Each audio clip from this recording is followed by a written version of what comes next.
fue un montaje que puede ser calificado como muy bueno. De la Liberación Dominicana, Fuerza del Pueblo, que hicieron muchísimas denuncias, muchas de ellas temerarias.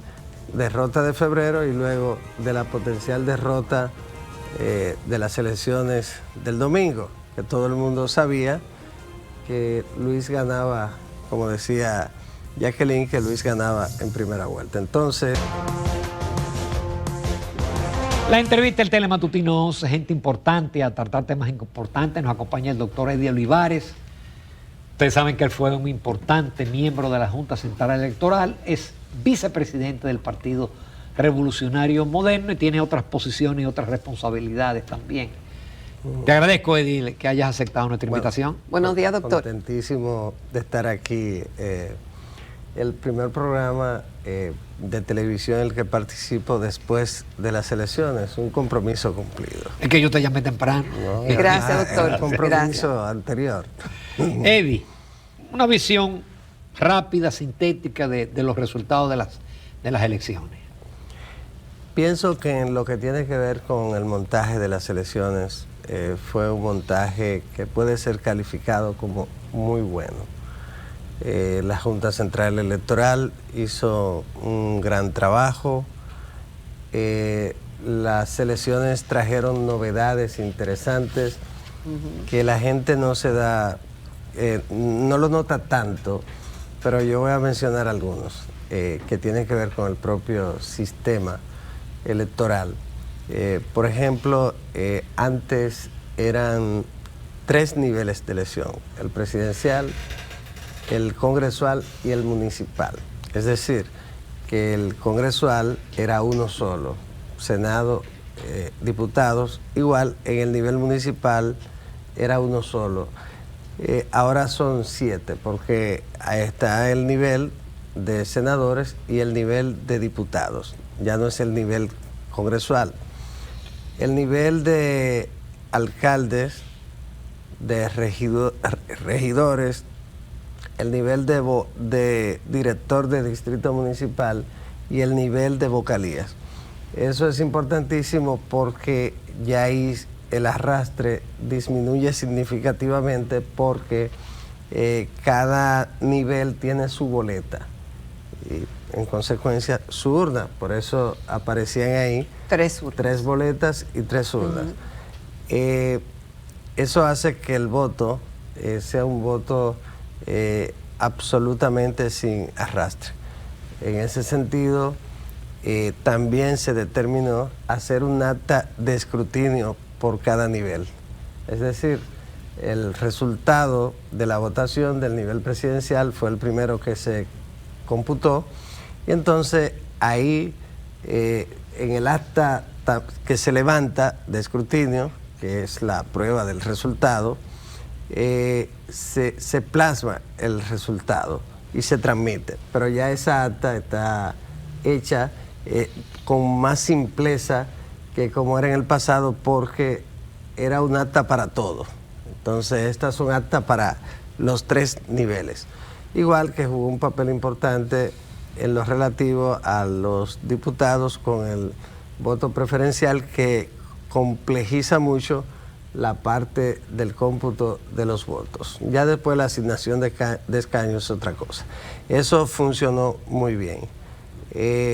Igual que y tuvimos resultados tempranos, no solo en el nivel presidencial, sino que el nivel de senadores ya en la noche, sí, bastante rápido y fluido. se tenía, y también ya temprano los diputados, que es lo más complejo del proceso.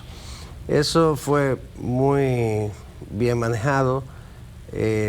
También en los recintos de votación, como producto de la multiplicidad de quejas y querellas de la oposición, fundamentalmente el Partido de la Liberación Dominicana, Fuerza del Pueblo, que hicieron muchísimas denuncias, muchas de ellas temerarias, y otras que reflejaban una presión al proceso, y otras justificación de la derrota de febrero y luego de la potencial derrota de las elecciones del domingo, que todo el mundo sabía que Luis ganaba, como decía Jacqueline, que Luis ganaba en primera vuelta. Entonces, todo eso, al final de cuentas, que fue apoyado por nosotros, la decisión del compañero Luis y del partido era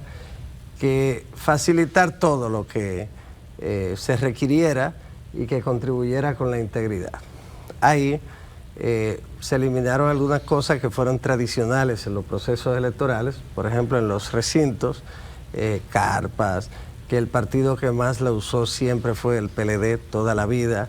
El flujo de gente se controló, todo funcionó muy bien, y entonces se establecieron reglas que hay que utilizar en el futuro para el recinto. El delegado por partido en el recinto, ya acreditado por la propia Junta Central Electoral por partido, para que no estuvieran operando ahí utilizando gafetes, otros dirigentes de los partidos haciendo trabajo. Eso también fue un proceso muy interesante. La oposición, hay que recordar, cuestionó de una manera agresiva a la Policía Militar Electoral, que ha sido la mejor gestión de Policía Militar Electoral alguna en la historia democrática dominicana. Pero había un plan estratégico de atacar la Policía Militar Electoral.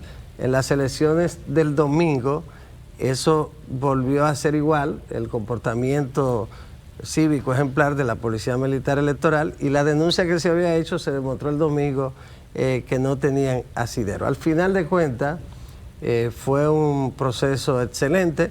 La Junta también, sin restarle mérito al buen trabajo que hicieron, y que personas como el propio órgano como tal, Mario Núñez, que es el director de elecciones, y hay que ser justo en las cosas y reconocer el trabajo del Pleno, y yo que estuve ahí y sé lo que implica un proceso electoral para los administradores, tengo que ser justo y reconocer y felicitar al Pleno de la Junta por su trabajo, encabezado por Román Jaques. Igual, el trabajo de Mario Núñez como director de elecciones fue un excelente trabajo.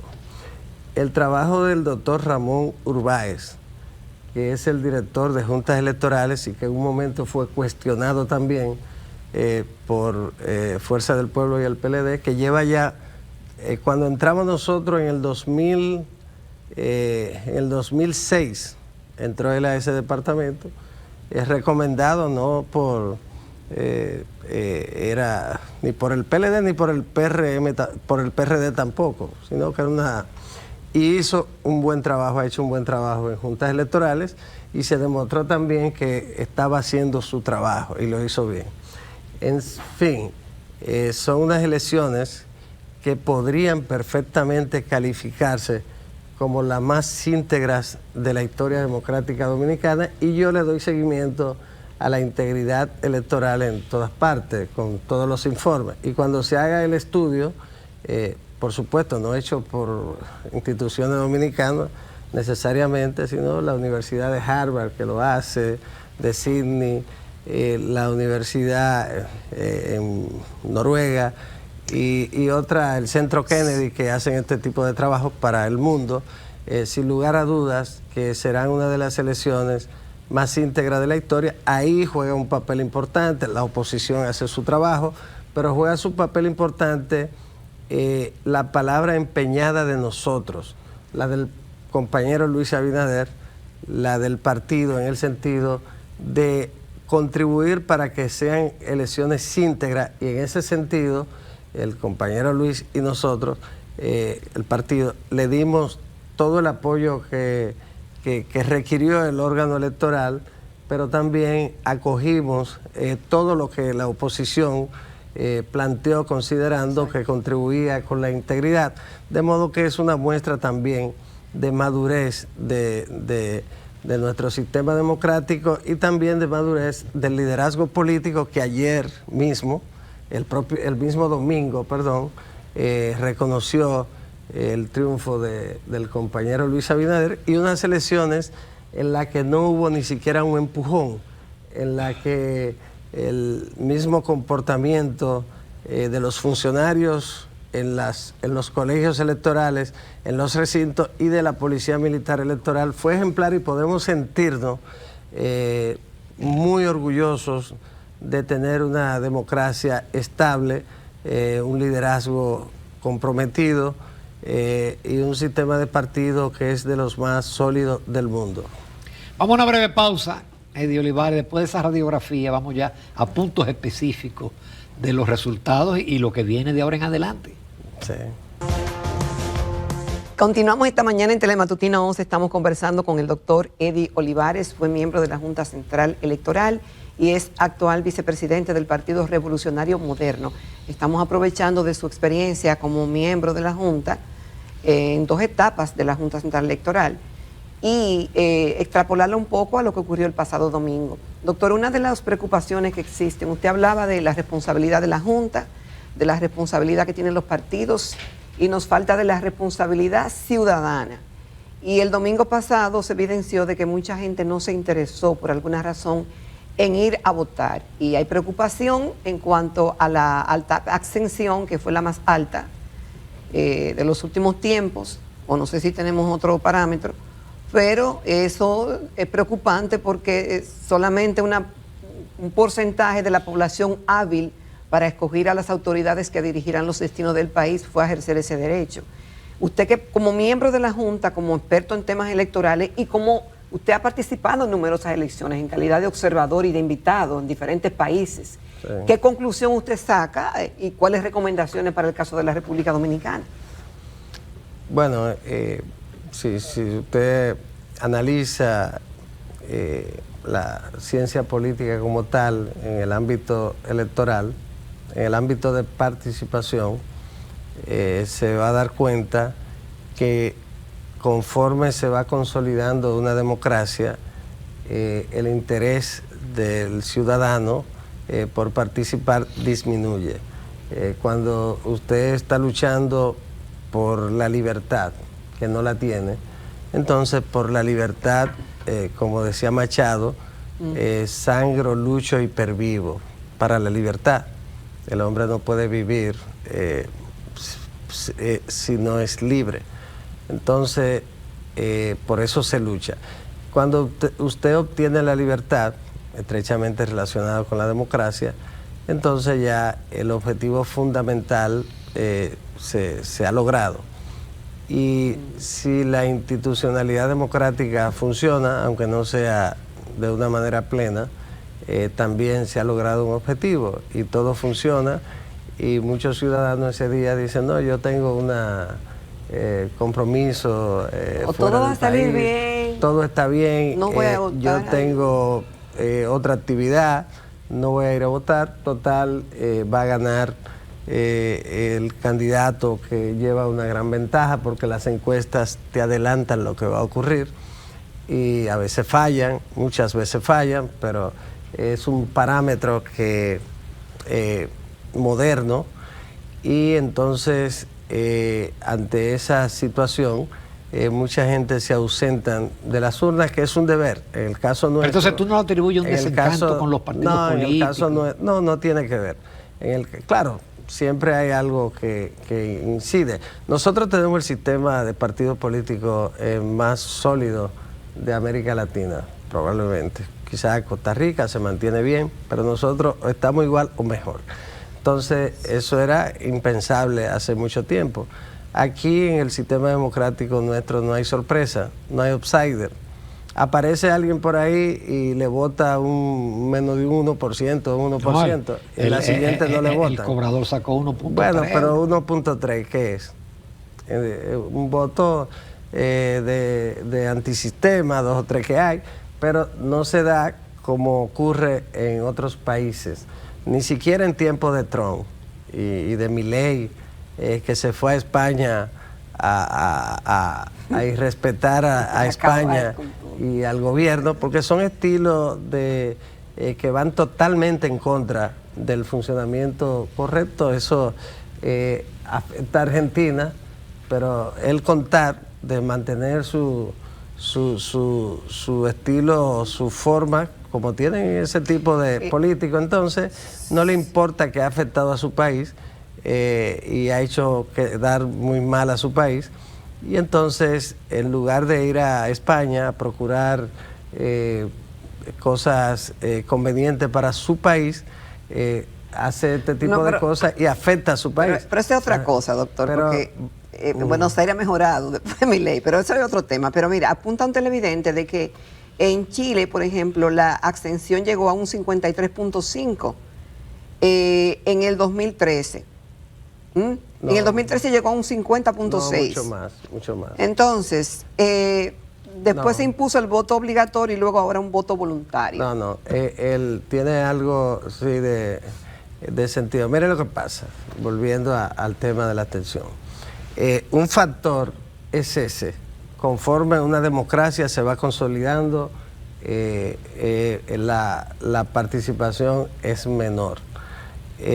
La democracia nuestra a partir del 78 acá han pasado ¿cuánto? 47 años, qué sé yo.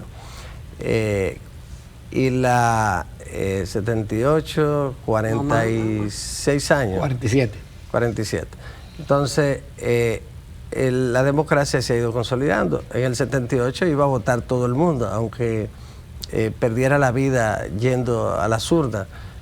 Luego en el 94, con la crisis, la participación fue muy alta, pero en el 96 se elevó mucho más porque había una razón para los ciudadanos acudir a votar por lo que consideraban que convenía.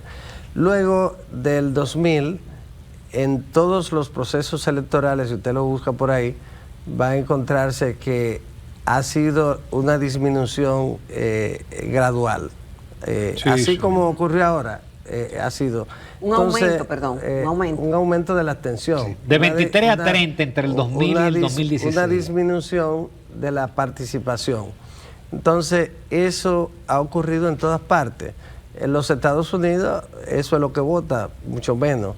En el caso, ¿en Estados Unidos qué porcentaje vota? En el caso de Chile, que señalaba el amigo, Chile, la última participación de Bachelet, yo hice un artículo sobre eso, participó un 30% aproximadamente, hubo una obtención de un 70 y pico.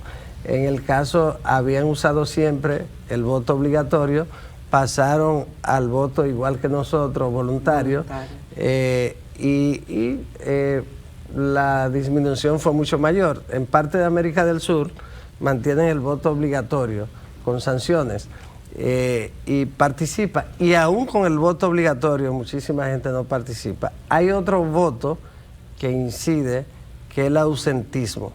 ¿En qué consiste el ausentismo? Es bueno que mucha gente que habla revisen conceptos muy importantes en relación con la participación, lo que llama la atención, que es el ausentismo. Nosotros somos un país con una inmigración muy grande. Sí. Estamos hablando de que hay ciudadanos que viven fuera del país, hijos de ciudadanos que nacieron en el exterior, que nosotros le facilitamos la ciudadanía sin ninguna dificultad por ser hijos de dominicanos, y le facilitamos obtener la cédula de identidad y electoral en el país donde nacieron y donde viven. En ese sentido, ese joven probablemente no tiene mucho interés en acudir a votar, pero aparece en el padrón. Claro. Pero aparece en el padrón todos esos dominicanos que viven en el exterior y han podido inscribirse en el padrón, algunos que no estaban, porque la Junta Central Electoral, el Estado Dominicano, le ha dado esa facilidad que no le da ningún otro país. Entonces, ese es un voto que se ejerce como aquí, yendo a votar a un colegio electoral, que tampoco ocurre en más de 2 o 3 países. Entonces, si es un voto por correo, por ejemplo, que es más fácil. No, es más económico. Pero hay que ver lo que ocurre para usted hacer un esfuerzo en el exterior de ir a votar, para usted ir a votar. Es un patriota. El dominicano que hace eso es extraordinario. Y somos el país que más participa la gente, pero aún así, si tú tienes un padrón como ahora de 2 millones de habitantes en el exterior y te participa solo un 14%, entonces eso se va a reflejar, como no se reflejaba antes, en los resultados nacionales. Y entonces te va a elevar la abstención que ha pasado. Por ejemplo, ahora la Junta, muy abierta, que eso debe revisarse también, porque encarece mucho el proceso en el exterior, te colocó mesa, colegio, por ejemplo, en Grecia, un colegio con 230 personas, en Grecia, pero esos 230 viven en lugares apartados, que es muy difícil que te vayan a votar más de 20 gente, 15. Y eso es muy costoso, porque se podía votar en 26 países, decía la colegio, sí, pero eso es un desafío muy grande. Nosotros nunca lo aplicamos así, sino en lugares donde hay alta concentración de dominicanos. Por ejemplo, en Perú, un colegio con 220 y pico de personas. Entonces, pero en Perú, aún sea en Lima, por ejemplo, ¿cuántas personas de esos que están inscritos ahí que hicieron un esfuerzo para buscar su cédula allá y aparecen entonces votando allá? ¿Cuántas de esas personas que necesitan la cédula, pero que quizás les resulta muy difícil ir a votar y sacaron la cédula porque les convenía? En Holanda nosotros hicimos un gran esfuerzo, y particularmente en el caso mío, Aquino, el mismo Roberto Rosario, cuando instalamos Holanda. Pero en Holanda la gente se hace ciudadano, Países Bajos, y muchos dominicanos que hay, pero a esos dominicanos tampoco les interesa mucho ni siquiera el documento. Pero hay algunos que sí, y entonces se vota. Para poner un ejemplo, entonces esa votación, al final de cuentas, impacta en los resultados de la participación. Eso tiene un papel también importante. Yo creo que hay que fortalecer que los estados, ciudades, países con alta concentración de votantes, y en el futuro, en lugares donde no hay esa alta concentración, hacer un voto por correo. El voto por correo, el voto en el exterior debe en algún momento convertirse en muchos lugares, si queremos que la gente tenga la oportunidad de participar, en un voto por correo. En pocos minutos, Eddie Olivares, el presidente muy temprano ha dicho que no va, ha dicho que no va a ser candidato, inclusive en algún momento dijo que iba a convocar a todos los aspirantes. Viendo la experiencia de ustedes, porque ustedes estuvieron en la oposición muchos años por las divisiones y los conflictos internos, eso no podría desatar una campaña a destiempo, una campaña prematura, una pre-campaña. Bueno, los estatutos establecen reglas en cuanto a la pre-campaña. De hecho, en los hechos sí, siempre se sale a hacer campaña, y no solo dentro de los partidos.